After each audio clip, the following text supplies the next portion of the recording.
Pernah ketemu seseorang yang selalu tenang, bahkan saat semua orang panik? Dia tidak pernah terlihat emosional. Tidak pernah terlihat takut. Tidak pernah merasa bersalah. Dan anehnya, justru orang seperti itu yang sering naik jabatan paling cepat. Selamat datang di dunia kerja modern. Tempat empati dianggap kelemahan. Dan manipulasi disebut leadership. Karena kenyataannya, psikopat tidak selalu memakai pisau. Kadang mereka memakai jas mahal, jam tangan elegan, dan title Manager of the Year. Mereka tidak selalu berteriak. Kadang mereka tersenyum paling ramah di ruangan. Tapi setelah bekerja dengan mereka beberapa bulan, kamu mulai kehilangan energi. Mulai meragukan dirimu sendiri. Mulai merasa selalu salah, bahkan saat kamu tahu kamu benar. Dan bagian paling lucu, perusahaan sering menyukai orang seperti itu. Karena di dunia yang terobsesi pada hasil, manusia yang tidak punya empati terlihat seperti aset. Malam ini kita akan membahas sesuatu yang jarang dibicarakan secara jujur. Kenapa banyak psikopat justru sukses di dunia kerja? Kenapa mereka sering jadi bos? Dan kenapa orang baik hampir selalu kalah melawan mereka? Siapkan dirimu. Karena setelah video ini, mungkin kamu akan melihat atasanmu dengan cara yang berbeda. Psikopat tidak selalu terlihat gila. Film membuat kita percaya psikopat itu mudah dikenali. Tatapan menyeramkan. Tawa sadis. Pembunuh berdarah dingin. Padahal dunia nyata jauh lebih membosankan dan jauh lebih berbahaya. Psikopat modern bisa terlihat sangat normal. Mereka bisa ramah, karismatik, percaya diri, pintar bicara. Bahkan, banyak orang menyukai mereka di awal. Karena psikopat tahu cara membaca manusia. Mereka tahu apa yang ingin kamu dengar. Mereka tahu bagaimana terlihat kompeten. Mereka tahu kapan harus tersenyum, dan kapan harus menghancurkanmu perlahan. Dan dunia kerja adalah taman bermain sempurna untuk orang seperti itu. Kenapa?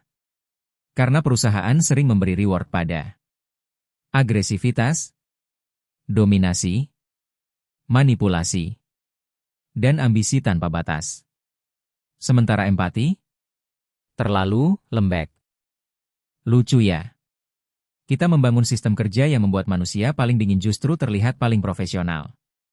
Kenapa psikopat cepat naik jabatan? Mari kita jujur. Banyak orang naik jabatan bukan karena paling pintar, tapi karena paling pandai memainkan manusia. Dan psikopat ahli dalam hal itu. Mereka tidak takut mengambil risiko. Tidak takut memanfaatkan orang lain. Tidak takut berbohong. Sementara orang normal masih sibuk berpikir, kalau aku melakukan ini, apakah aku menyakiti orang? Psikopat tidak punya rem itu. Mereka tidak dihantui rasa bersalah seperti kebanyakan manusia.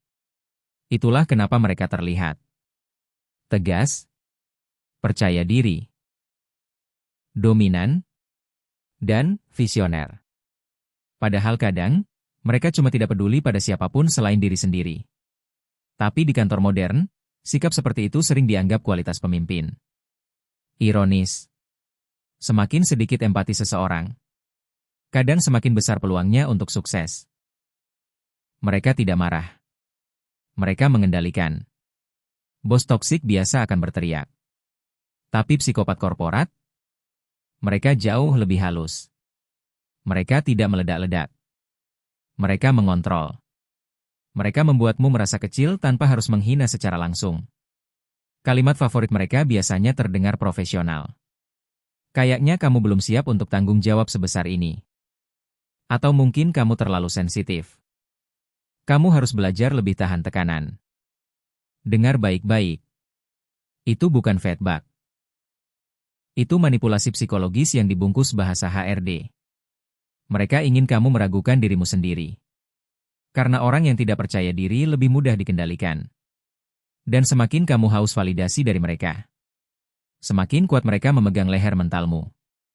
Mereka suka membuat orang bertarung. Psikopat di kantor jarang bekerja sendirian. Mereka menciptakan konflik diam-diam. Mereka membandingkan karyawan. Mengadu domba tim. Memberi informasi berbeda ke setiap orang. Kenapa? Karena tim yang sibuk saling curiga, tidak akan fokus melihat siapa dalang sebenarnya. Cerdas. Mereka menciptakan kekacauan, lalu tampil sebagai penyelamat. Dan orang-orang akan berkata, "Bos kita hebat ya, selalu bisa mengatasi masalah." Padahal kadang, dialah yang membuat masalah itu sejak awal. Mereka tidak peduli kamu burnout. Kamu lembur sampai jam 2 pagi. Mentalmu hancur. Tubuhmu lelah. Hubunganmu berantakan. Dan mereka cuma berkata, "Good job." Lalu besoknya, target baru datang. Karena buat psikopat korporat, manusia bukan manusia. Manusia adalah alat produksi. Selama kamu masih bisa diperas, mereka akan terus menekanmu. Dan ketika kamu rusak, mereka tinggal mengganti. Sederhana. Dingin. Efisien. Persis seperti perusahaan modern suka bekerja. Kenapa orang baik sering kalah? Orang baik biasanya berpikir semua orang punya hati. Itulah kesalahan pertama mereka. Mereka mengira kejujuran akan dihargai. Kerja keras akan dilihat. Ketulusan akan dibalas.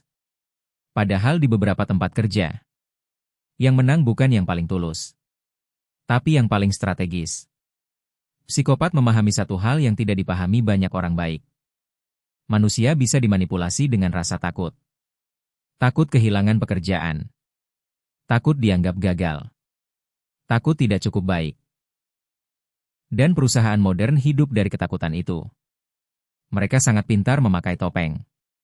Hal paling menyeramkan tentang psikopat bukan kemarahan mereka, tapi kemampuan mereka terlihat normal. Mereka bisa tertawa di meeting setelah menghancurkan mental seseorang 5 menit sebelumnya. Mereka bisa terlihat peduli. Padahal semua itu hanya strategi sosial. Dan yang lebih menyeramkan, kadang mereka sendiri tidak merasa melakukan sesuatu yang salah. Karena bagi mereka, manusia hanyalah pion.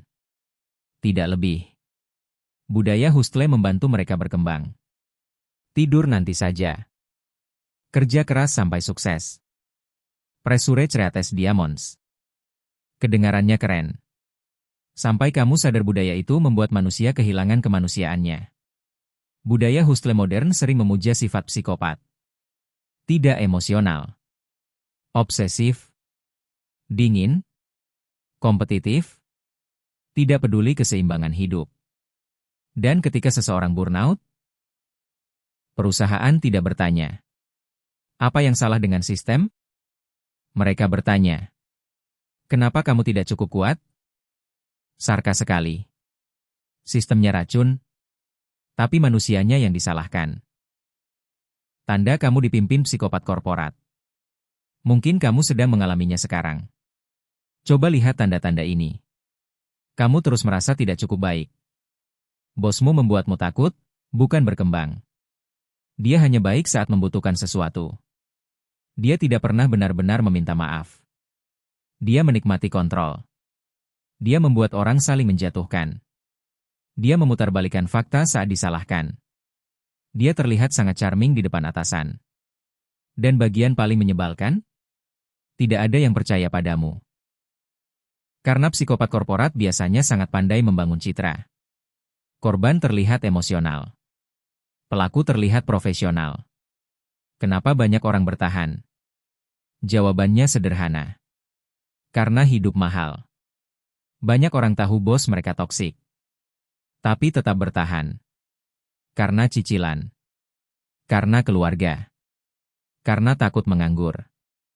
Dan psikopat tahu itu. Mereka tahu manusia yang terdesak lebih mudah dikendalikan. Jadi mereka memberi tekanan secukupnya. Tidak terlalu sedikit, supaya kamu takut. Tidak terlalu besar, supaya kamu belum pergi. Manipulasi level tinggi. Cara mereka menghancurkan mentalmu perlahan. Bukan dengan satu ledakan besar. Tapi dengan tetesan kecil setiap hari. Sindiran kecil. Tatapan meremehkan. Pujian palsu. Ekspektasi mustahil. Sampai suatu hari, kamu lupa seperti apa versi dirimu yang dulu. Dan itulah kemenangan terbesar mereka. Bukan saat kamu menangis. Tapi saat kamu mulai percaya bahwa semua ini memang salahmu. Psikopat tidak selalu terlihat seperti monster. Kadang mereka terlihat seperti pemimpin sukses. Kadang mereka bosmu. Kadang mentor yang dikagumi semua orang. Kadang orang yang dipuji perusahaan karena hasil luar biasa. Tapi jika semua hasil itu dibangun di atas ketakutan, manipulasi, dan penghancuran mental manusia lain, mungkin kita harus bertanya, apakah dia benar-benar hebat? Atau hanya seseorang yang kehilangan empati di dunia yang menghargai itu? Karena dunia modern punya kebiasaan aneh. Ia sering memberi hadiah pada manusia paling dingin, dan menghancurkan manusia yang masih punya hati. Jadi kalau akhir-akhir ini kamu merasa lelah secara mental, mungkin bukan karena kamu lemah. Mungkin kamu terlalu lama hidup di lingkungan yang membuat manusia perlahan kehilangan dirinya sendiri. Dan itu jauh lebih mengerikan. Kalau kamu pernah punya bos toksik seperti ini, atau pernah bekerja di lingkungan yang menghancurkan mentalmu perlahan, tulis pengalamanmu di komentar. Dan kalau kamu suka konten tentang psikologi gelap, manipulasi, narsisis, dan sisi manusia yang jarang dibahas secara jujur, subscribe sekarang. Karena di channel ini, kita tidak membahas dunia sebagaimana seharusnya. Kita membahas dunia sebagaimana adanya.